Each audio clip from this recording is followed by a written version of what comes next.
Hello viewers, আসসালামু আলাইকুম।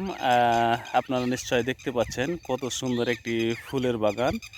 এটি ফুল মূলত সূর্যমুখী ফুল বলা হয়।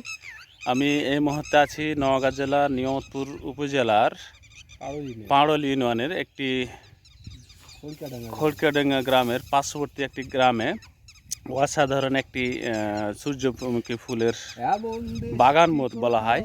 আপনারা যারা ফুলের বাগান অপেক্ষা করছিলেন, যে ফুল চিন্তা করছিলেন, আমরা যারা ফেসবুকে কাজ করতেছি তারা যে ফুল নিয়ে টেনশন করছে, চলে আসেন, কত ফুল লাগবে আপনার, ফুলের অভাব নাই, যে কোনো মানুষ ফুল নেবে। আমি চলে আসছি ভাই, এই যে আমাদের সাথে একটা আমার স্যার, ফুল কিশোর কৃষি ক্লাবের সম্মানিত সঙ্গীত টিচার, এনার সাথে আমরা একসাথে আসছি, দেখতে দেখতে চলে আসলাম।